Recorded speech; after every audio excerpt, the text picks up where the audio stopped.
देखो सिख कौम के बड़े महान जरनैल हुए ने अकाली फूला सिंह जी, जिन्हों ने सिख कौम की मान मर्यादा ते चलते हुए उन्होंने जिथे चढ़ती कला ली कौम के लिए काम किया, उत्थे जो उन्होंने पूरने पाए अकाल तख्त साहब के जथेदार वजों जो इन्हां दी सेवावां ने अज तक सिख कौम याद करती है भी जे अकाल तख्त का जथेदार होवे तां अकाली फूला सिंह वर्गा। ਉਹਦੇ ਨਾਲ ਉਹਨਾਂ ਨੇ सिख विरोधी ਜਿਹੜੀਆਂ ਤਾਕਤਾਂ ਸੀ ਉਹਨਾਂ ਨੂੰ ਉਸ ਸਮੇਂ ਆਪਦੀ ਜਿਹੜੀ ਹੈ ਬੁੱਢਾ ਦਲ ਜਥੇਬੰਦੀ ਦੇ ਰਾਹੀਂ ਭਾਜਣਾ ਪਾਈਆਂ ਅਤੇ ਸਿੱਖ ਕੌਮ ਦੀ ਲੜਾਈ ਲੜਦੇ ਹੋਏ ਸ਼ਹੀਦ ਹੋਏ ਤੇ ਉਹਨਾਂ ਨੇ ਪਠਾਨਾਂ ਨੂੰ ਤੇ ਹੋਰ ਜਿਹੜੀਆਂ ਸਿੱਖ ਵਿਰੋਧੀ ਤਾਕਤਾਂ ਸੀ ਉਹਨਾਂ ਨੂੰ ਮੂੰਹ ਦੀ ਖਾਣੀ ਪਈ ਉਹਨਾਂ ਦੇ ਹੁੰਦੇ। ਸੋ ਉਹਨਾਂ ਦਾ ਇੱਕ ਸਵਰਨ ਇਤਿਹਾਸ ਉਹ ਸਿੱਖ ਕੌਮ ਦਾ ਲਿਖ ਕੇ ਗਏ ਨੇ ਤੇ ਅੱਜ ਦੀ ਨੌਜਵਾਨ ਪੀੜ੍ਹੀ ਵਾਸਤੇ ਉਹ एक बहुत वड्डा चानन मुनारा ने। शायद असी सारे ही जे उन्होंने जीवन चो थोड़ा जा भी कुछ सीख सकीए तो आपके जीवन को सफल कर सकते हैं। सो अज उन्होंने जद्दी पिंड देला सिंहां दे विखे उन्हों का सालाना जोड़ मेला उन्हों का दिहाड़ा मनाया जा रहा है। मैं इस मौके पर अकाली फूला सिंह जी नूं शरधा दे सत्कार भेंट करदा ते अज दे जिहड़े सिख कौम के आगू ने मैं समझदा उन्होंने बहुत कुछ सीखण नूं अकाली फूला सिंह जी तो मिल सकता।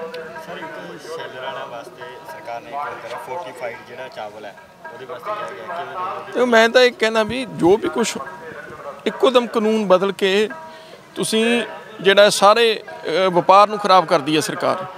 जे उन्होंने करना सी तां सीजन शुरू होने तो पहला उन्होंने जब कंट्रैक्ट साइन किए उदों कहना चाहिए सी असीं फोर्टिफाइड लवांगे।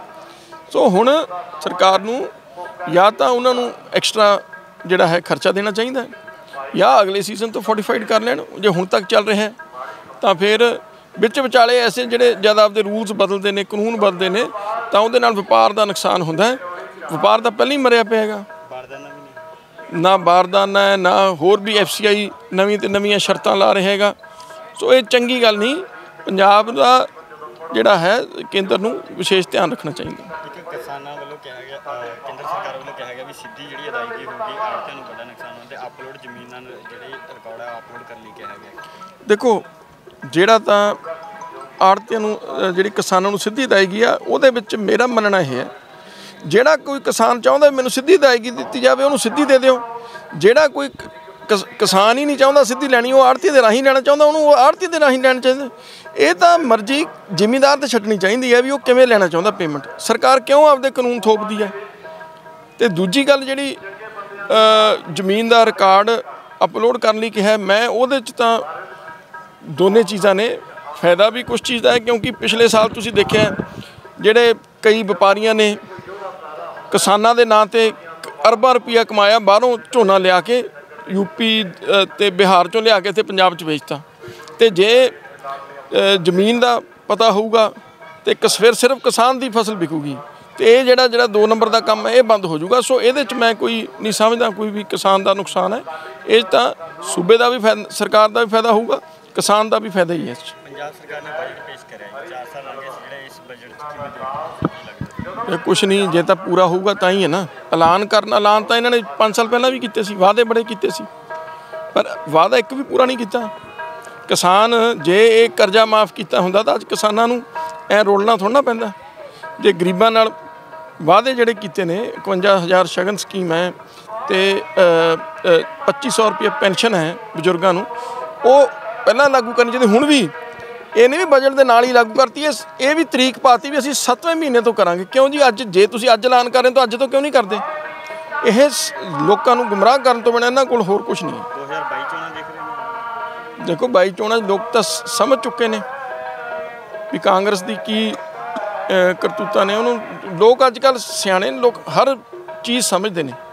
डेमोक्रेटिक पार्टी किस पार्टी नाल अलायंस करन जा रहे हैं क्योंकि देखो असीं देखो साडा असीं खुले हाँ।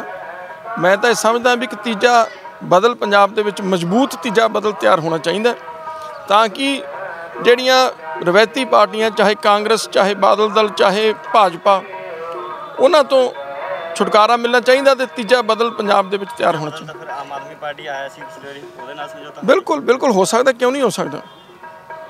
ਸਾਨੂੰ ਹੋਰ ਕਿਸੇ ਨਾਲ ਇਹਨਾਂ ਤਿੰਨਾਂ ਪਾਰਟੀਆਂ ਤੋਂ ਬਿਨਾਂ ਹੋਰ ਸਾਡੀ ਕਿਸੇ ਨਾਲ ਸਾਡਾ ਹੋ ਸਕਦਾ, ਅਸੀਂ ਓਪਨ ਆ। ਲਹਿਰਾ ਗਾਗਾ ਦੀ ਨਗਰ ਕੌਂਸਲ ਚੋਣਾਂ ਜਿਵੇਂ ਸਟੇ ਲੱਗ ਚੁੱਕੀ ਹੈ, ਕਿਵੇਂ ਦੇਖਦੇ ਹੋ ਕਿ ਪ੍ਰਧਾਨਗੀ ਸਟੇ ਹੋਣੀ ਚਾਹੀਦੀ ਹੈ। ਜਦ ਤੱਕ ਜਿਹੜੇ 2 ਮੈਂਬਰਾਂ ਨਾਲ ਧੱਕਾ ਹੋਇਆ ਉਹ ਫੈਸਲਾ ਨਹੀਂ ਹੁੰਦਾ, ਰੀਕਾਊਂਟਿੰਗ ਨਹੀਂ ਹੁੰਦੀ, ਉਹਨਾਂ ਚਿਰ ਪ੍ਰਧਾਨ ਦੀ ਚੋਣ ਨਹੀਂ ਹੋਣੀ ਚਾਹੀਦੀ।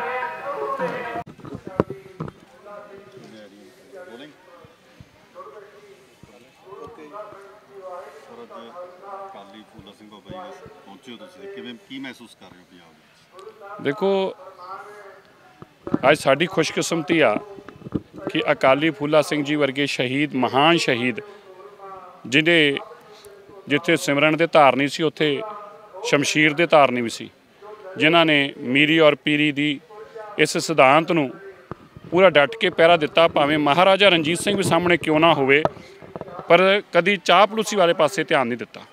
ਅੱਜ ਇਸ ਗੱਲ ਦੀ ਕੌਮ ਨੂੰ ਬੜੀ ਲੋੜ ਆ।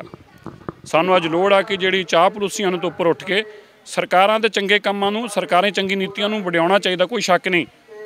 ਪਰ ਜਿਹੜੀ ਕੌਮ ਆ ਨਾ, ਉਸ ਨੂੰ ਆਪਣੀ ਹੋਂਦ ਨੂੰ ਬਰਕਰਾਰ ਰੱਖਣ ਵਾਸਤੇ ਹਮੇਸ਼ਾ ਇਸ ਗੱਲ ਦਾ ਧਿਆਨ ਰੱਖਣਾ ਚਾਹੀਦਾ ਹੈ ਕਿ ਅਕਾਲੀ ਫੂਲਾ ਸਿੰਘ ਜੀ ਵਰਗੀ ਸ਼ਖਸੀਅਤ ਦੇ ਜਿਹੜੇ ਮਾਲਕ ਸੀਗੇ, ਉਹਨਾਂ ਲੋਕਾਂ ਤੋਂ ਸੇਧ ਲੈਣੀ ਚਾਹੀਦੀ ਆ। ਸੋ ਦਿੱਲੀ ਸਿੱਖ ਗੁਰਦੁਆਰਾ ਮੈਨੇਜਮੈਂਟ ਕਮੇਟੀ ਆਪਣੀ ਖੁਸ਼ਕਿਸਮਤੀ ਮਹਿਸੂਸ ਕਰਦੀ ਕਿ ਸਾਨੂੰ ਅੱਜ ਇਸ ਪਵਿੱਤਰ ਸਥਾਨ 'ਤੇ ਆ ਕੇ ਦਰਸ਼ਨ ਦਿਦਾਰੇ ਕਰਨ ਦਾ ਮੌਕਾ ਮਿਲਿਆ, ਜਿੱਥੇ ਮੈਂ ਸਾਰੀ ਸੰਗਤ ਵੱਲੋਂ, ਦਿੱਲੀ ਦੀ ਸੰਗਤ ਵੱਲੋਂ ਇਸ ਮਹਾਨ ਸ਼ਹੀਦ ਦੇ ਚਰਨਾਂ 'ਚ ਆਪਣੇ ਸ਼ਰਧਾ ਸੁਮਨ ਅਰਪਿਤ ਕਰਦਾ। ਉੱਥੇ ਹੀ ਉਮੀਦ ਕਰਦੇ ਹਾਂ ਕਿ ਜਿਹੜੀ ਸਾਡੇ ਆਉਣ ਵਾਲੀ ਪਨੀਰੀ ਆ ਉਹ ਇਹਨਾਂ ਤੋਂ ਸੇਧ ਲਏਗੀ, ਪ੍ਰੇਰਨਾ ਲਏਗੀ ਔਰ ਇਸ ਗੱਲ ਨੂੰ ਮਹਿਸੂਸ ਕਰੇਗੀ ਕਿ ਸਾਡੀ ਹੋਂਦ ਕੀ ਆ, ਸਾਡੀ ਤਾਕਤ ਕੀ ਆ, ਔਰ ਆਪਣੀ ਤਾਕਤ ਨੂੰ ਹਮੇਸ਼ਾ ਯਾਦ ਰੱਖਣਾ ਚਾਹੀਦਾ ਹੈ। ਜਿਵੇਂ ਹਾਥੀ ਨੂੰ ਆਪਣੀ ਸੁੰਡ ਦਿਖਾਈ ਦਿੰਦੀ ਆ, ਇਸ ਤਰ੍ਹਾਂ ਹਾਥੀ ਤੋਂ ਵੱਡਾ ਸਾਡਾ ਜਿਹੜਾ ਹੈ ਇਹ ਸਾਡਾ ਕੁਣਬਾ ਹੈ ਔਰ ਸਾਡੀ ਕੌਮ ਆ। ਠੀਕ ਆ, ਸਾਡੀ ਸੇਵਾ ਬਹੁਤ ਮਹਾਨ ਆ, ਉਹ ਸੇਵਾ ਸਾਨੂੰ ਜੁਟੇ ਰਹਿਣਾ ਚਾਹੀਦਾ, ਪਰ ਸਾਨੂੰ ਇਹ ਵੀ ਧਿਆਨ ਰੱਖਣਾ ਚਾਹੀਦਾ ਹੈ ਵੀ ਸਾਡਾ ਸਰੀਰ ਜਿਹੜਾ ਹੈ ਉਹ ਮਾਲਕ ਨੇ ਸਾਨੂੰ ਜਿਹੜੀਆਂ ਬਖਸ਼ਿਸ਼ਾਂ ਕੀਤੀਆਂ ਨੇ ਕੌਮ ਨੂੰ, ਉਹ ਬਹੁਤ ਵੱਡੀਆਂ ਨੇ, ਉਹਨਾਂ ਨੂੰ ਕਦੇ ਭੁੱਲਣਾ ਨਹੀਂ ਚਾਹੀਦਾ। ਗੁਰੂ ਸਾਹਿਬ ਨੇ ਕਿਰਪਾ ਕੀਤੀ ਜਦੋਂ ਇਹ ਸਾਰਾ ਮਹਾਨ ਕਾਰਜ ਹੋਇਆ, ਭਾਵੇਂ ਉਹ ਕੋਵਿਡ ਦੀ ਮਹਾਮਾਰੀ ਹੋਵੇ, ਭਾਵੇਂ ਕਿਸਾਨ ਅੰਦੋਲਨ ਹੋਵੇ ਜਾਂ ਕਿਸਾਨ ਅੰਦੋਲਨ 'ਤੇ ਹੋ ਰਿਹਾ ਧੱਕਾ ਹੋਵੇ, ਉਸ ਵੇਲੇ ਗੁਰੂ ਸਾਹਿਬ ਨੇ ਸਾਨੂੰ ਇਹ ਸੇਵਾਵਾਂ ਬਖਸ਼ੀਆਂ ਸੀ ਕਿ ਦਿੱਲੀ ਸਿੱਖ ਗੁਰਦੁਆਰਾ ਮੈਨੇਜਮੈਂਟ ਕਮੇਟੀ ਦੇ ਮੁੱਖ ਸੇਵਾਦਾਰ ਦੇ ਰੂਪ 'ਚ ਮੈਂ ਸੇਵਾ ਨਿਭਾ ਰਿਹਾ। ਇਹ ਮੇਰਾ ਫਰਜ਼ ਬਣਦਾ ਸੀ ਔਰ ਮੈਂ ਆਪਣੇ ਫਰਜ਼ ਦੀ ਅਦਾਇਗੀ ਕੀਤੀ ਆ। ਔਰ ਮੈਨੂੰ ਇਸ ਗੱਲ ਦੀ ਬੜੀ ਤਸੱਲੀ ਆ ਕਿ ਜੋ ਸਾਡੇ ਵੀਰ ਅੱਗੇ ਕਈ ਸਾਲ ਜੇਲ੍ਹਾਂ 'ਚ ਰੁਲਦੇ ਰਹੇ, ਕੇਵਲ ਇਸ ਕਰਕੇ ਕਿਉਂਕਿ ਸਰਕਾਰ ਦੇ ਅੱਗੇ ਲੋਕ ਡਰ ਜਾਂਦੇ ਸੀ, ਝੁਕ ਜਾਂਦੇ ਸੀ। ਔਰ ਇਸ ਵੇਲੇ ਵੀ ਮੈਂ ਤੁਹਾਨੂੰ ਜ਼ਰੂਰ ਕਹਿਣਾ ਚਾਹੁੰਦਾ ਕਿ ਦਿੱਲੀ ਦੇ ਜਿਹੜੇ ਸਾਡੇ ਸਭ ਤੋਂ ਸੀਨੀਅਰ ਮੋਸਟ ਜਿਹੜੇ ਲੋਕ ਸੀ, ਸਿੱਖ ਖਾਸ ਤੌਰ 'ਤੇ ਐਡਵੋਕੇਟ ਸੀਗੇ, ਜਦੋਂ ਮੈਂ ਉਹਨਾਂ ਨਾਲ ਇਸ ਮਸਲੇ 'ਚ ਗੱਲਬਾਤ ਕੀਤੀ, ਤੁਸੀਂ ਹੈਰਾਨ ਹੋ ਗਏ। ਮੈਂ ਕਿਸੇ ਦਾ ਨਾਮ ਨਹੀਂ ਲੈਂਦਾ ਕਿਉਂਕਿ ਮੇਰਾ ਪਰਪਸ ਕਿਸੇ ਨੂੰ ਛੋਟਾ ਵੱਡਾ ਕਰਨਾ ਨਹੀਂ, ਪਰ ਮੇਰਾ ਪਰਪਸ ਆਪਣੀ ਕੌਮ ਨੂੰ ਇਹ ਦੱਸਣਾ ਹੈ ਕਿ ਉਹ ਡਰ ਗਏ। ਉਹਨਾਂ ਨੇ ਮੈਨੂੰ ਮਨਾ ਕਰ ਦਿੱਤਾ ਔਰ ਇਹ ਵੀ ਕਹਿ ਦਿੱਤਾ ਕਿ ਮੈਂ ਵੀ ਇਸ ਕੰਮ 'ਚ ਇਨਵੋਲਵ ਨਾ ਹੋਵਾਂ, ਇਸ ਕੰਮ 'ਚ ਅੱਗੇ ਨਾ ਹੋ। ਔਰ ਦੂਜੇ ਸੀਨੀਅਰ ਮੋਸਟ ਐਡਵੋਕੇਟ ਸੀ, ਉਹਨਾਂ ਨੇ ਸਪਸ਼ਟ 2 ਲਾਈਨਾਂ 'ਚ ਕਹਿ ਕੇ ਮੇਰਾ ਫੋਨ ਹੀ ਕੱਟ ਦਿੱਤਾ ਕਿ ਮੈਂ ਇਹਦੇ 'ਚ ਕੁਛ ਨਹੀਂ ਕਰ ਸਕਦਾ। ਉਸ ਵੇਲੇ ਮੈਨੂੰ ਜ਼ਰੂਰ ਅਹਿਸਾਸ ਹੋਇਆ ਕਿ ਸਾਡੀ ਕੌਮ ਇੰਨੀ ਕਮਜ਼ੋਰ ਨਹੀਂ ਕਿ ਕਿਸੇ 2 ਲੋਕਾਂ ਦੇ ਸਿਰ 'ਤੇ ਸਾਡੀ ਕੌਮ ਬੈਠੀ ਹੋਵੇ। ਮੈਂ ਉਹਨਾਂ ਨੌਜਵਾਨ ਵਕੀਲਾਂ ਦਾ ਧੰਨਵਾਦ ਕਰਦਾ ਹਾਂ।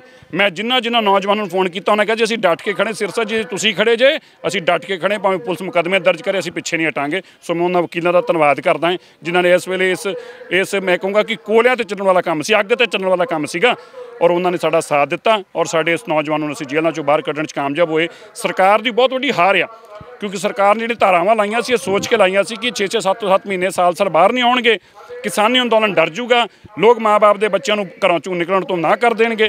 ਉਹ ਉਹਨਾਂ ਦੀ ਜਿਹੜੀ ਸੋਚ ਸੀਗੀ ਉਹ ਬਹੁਤ ਵੱਡੀ, ਉਹਨਾਂ ਦੀ ਜਿਹੜੀ ਇੱਕ ਸਾਜ਼ਿਸ਼ ਸੀ ਮੈਂ ਕਹੂੰਗਾ, ਔਰ ਜੋ ਸੋਚ ਦੇ ਤਹਿਤ ਉਹ ਕੰਮ ਕਰ ਰਹੇ ਸੀ ਉਹ ਬਹੁਤ ਮੂੰਹ ਪਰਨੇ ਜਾ ਕੇ ਪਏ ਆ। ਔਰ ਉਹਨਾਂ ਨੂੰ ਇਹ ਸੱਚਾਈ ਸਾਹਮਣੇ ਆ ਗਈ ਕਿ ਇਹ ਲੋਕਾਂ ਨੇ ਕਿਸ ਤਰ੍ਹਾਂ ਸਾਡੇ ਨਜਾਇਜ਼ ਮੁੰਡਿਆਂ 'ਤੇ ਧੱਕੇ ਕੀਤੇ ਸੀ ਔਰ ਕੋਰਟਾਂ ਨੇ ਸਭ ਨੂੰ ਜ਼ਮਾਨਤਾਂ ਦਿੱਤੀਆਂ। ਸਰ, ਜਿਵੇਂ ਦਿੱਲੀ ਬਾਰਡਰਾਂ ਦੇ ਬੈਠੇ ਕਿਸਾਨਾਂ ਦੀ ਦਿੱਲੀ ਗੁਰਦੁਆਰਾ ਪੌਦੇਪਾੜੀ ਵੱਲੋਂ ਪਹਿਲਾਂ ਵੀ ਬਹੁਤ ਵੱਡੀ ਸੇਵਾ ਕੀਤੀ ਗਈ ਹੈ ਤੇ ਹੁਣ ਗਰਮੀਆਂ ਆ ਗਈਆਂ, ਮਤਲਬ ਕਿ ਬਹੁਤ ਔਖਾ ਉੱਥੇ, ਸਾਰੇ ਇੰਤਜ਼ਾਮ ਕਰ ਰਹੇ ਹਾਂ, ਹੁਣ ਵੀ ਕੰਮ ਇੰਤਜ਼ਾਮ ਕਰ ਰਹੇ ਹਾਂ, ਕੂਲਰਾਂ ਤੋਂ ਲੈ ਕੇ ਪੱਖਿਆਂ ਤੋਂ ਲੈ ਕੇ ਜੋ ਅਸੀਂ ਉੱਥੇ ਕਰ ਸਕਾਂਗੇ, ਪੱਕੇ ਛੱਤਾਂ ਪਾਉਣ ਤੋਂ ਜੋ ਵੀ ਕਰ ਸਕਾਂਗੇ।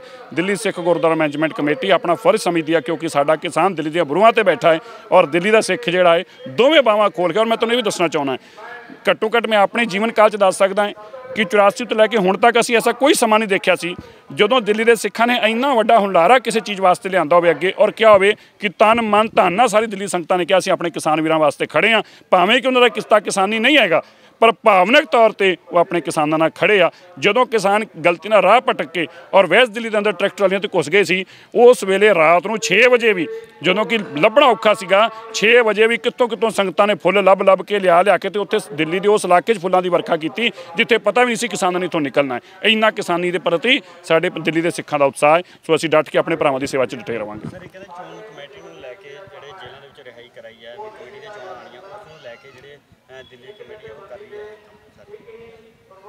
ਚੋਣਾਂ ਤੇ ਆਉਣਗੀਆਂ ਤੇ ਜਾਣਗੀਆਂ, ਕਿਆ ਹੁਣ ਚੋਣਾਂ ਕਰਕੇ ਨਾ ਕਰਾਉਂਦੇ? ਵਿਰੋਧੀ ਧਿਰਾਂ ਵੱਲੋਂ ਕਿਹਾ ਜਾ ਰਿਹਾ ਵੀ ਸਾਨੂੰ ਨਹੀਂ ਕਰਾਉਣਾ, ਬਾਹਰ ਨਹੀਂ ਕਢਾਉਣੇ ਚਾਹੀਦੇ ਜਿਨ੍ਹਾਂ ਚੋਂ। ਕਢਾਉਣੇ ਚਾਹੀਦੇ ਆ, ਬਟ ਉਹ ਕਹਿੰਦੇ ਵੀ ਇਸ ਦਾ ਫਾਇਦਾ ਉਠਾਉਣਗੇ। ਨਹੀਂ, ਫਿਰ ਇਹਦਾ ਮਤਲਬ ਕਿ ਵਿਰੋਧੀ ਧਿਰ ਕੀ ਕਹਿ ਰਹੀ ਵੀ ਅਸੀਂ ਜੇਲ੍ਹਾਂ ਚੋਂ ਨਾ ਕਢਾਉਂਦੇ? ਇਹਦਾ ਮਤਲਬ ਇਹ ਨਹੀਂ ਹੈ। ਫਿਰ ਉਹਨਾਂ ਦੀ ਸੋਚ ਹੋ ਸਕਦੀ, ਸਾਡੀ ਤਾਂ ਨਹੀਂ ਹੋ ਸਕਦੀ। ਅਸੀਂ ਤੇ ਉਹ ਲੋਕ ਹਾਂ ਜਿਨ੍ਹਾਂ ਨੇ ਸੱਜਣ ਕੁਮਾਰ ਨੂੰ ਜੇਲ੍ਹ 'ਚ ਛੱਡ ਕੇ ਆਏ ਹਾਂ। ਕਮਲਨਾਥ ਤੇ 35 ਸਾਲ ਬਾਅਦ ਮੈਂ ਕੇਸ ਖੁਲਵਾਇਆ, 33 ਸਾਲ ਬਾਅਦ ਕਮਲਨਾਥ ਤੇ 33 ਸਾਲ ਬਾਅਦ, ਔਰ 32 ਸਾਲ ਬਾਅਦ ਸੱਜਣ ਕੁਮਾਰ ਨੂੰ ਅੰਦਰ ਛੱਡ ਕੇ ਆਏ ਹਾਂ। ਉਹ ਲੋਕਾਂ ਨੂੰ ਅੰਦਰਾਂ ਜੇਲ੍ਹਾਂ 'ਚ ਭੇਜਿਆ ਜਿਹੜੇ ਘਰਾਂ 'ਚ ਆ ਕੇ ਸੋ ਗਏ ਸੀ। 20 ਸਾਲਾਂ ਬਾਅਦ 30 ਸਾਲਾਂ ਬਾਅਦ ਕੇਸ ਖੁਲਵਾ ਕੇ ਲੋਕਾਂ ਨੂੰ ਜੇਲ੍ਹਾਂ 'ਚ ਛੱਡ ਕੇ ਆਏ ਹਾਂ। 2022 ਦੀਆਂ ਚੋਣਾਂ ਨੂੰ ਕਿਵੇਂ ਦੇ ਰਹੇ ਹੋ? ਉਹ ਨਹੀਂ ਮਹਾਰਾਜ, ਅਸੀਂ ਤਾਂ ਗੁਰੂ ਘਰ ਦੀ ਸੇਵਾ 'ਚ ਆਏ ਹਾਂ। ਚੋਣਾਂ ਅੱਜ ਮਨਜਿੰਦਰ ਸਿੰਘ ਸਿਰਸਾ ਨੂੰ ਇੱਥੇ ਸਨਮਾਨਿਤ ਕੀਤਾ ਜਾਣਾ, ਕੀ ਸੋਚਦੇ ਹੋ? ਅਸੀਂ ਬਹੁਤ ਫਖਰ ਮਹਿਸੂਸ ਕਰ ਰਹੇ ਹਾਂ ਕਿ ਅੱਜ ਸਾਡੇ ਨਗਰ ਪਿੰਡ ਦੇਲਾ ਸੀਹਾਂ ਵੱਲੋਂ ਮਨਜਿੰਦਰ ਸਿੰਘ ਜੀ ਸਿਰਸਾ ਨੂੰ ਫਖਰੇ ਕੌਮ ਦੇ ਨਾਲ ਜਿਹੜਾ ਸਨਮਾਨ ਕੀਤਾ ਜਾਣਾ ਹੈ।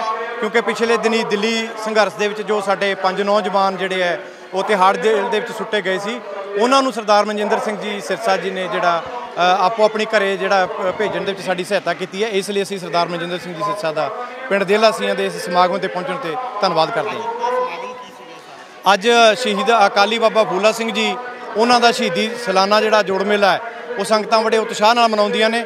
ਉਹਦੇ ਸੰਬੰਧ ਵਿੱਚ ਅਸੀਂ ਬੇਨਤੀ ਕੀਤੀ ਸਰਦਾਰ ਮਨਜਿੰਦਰ ਸਿੰਘ ਸਿਰਸਾ ਨੂੰ।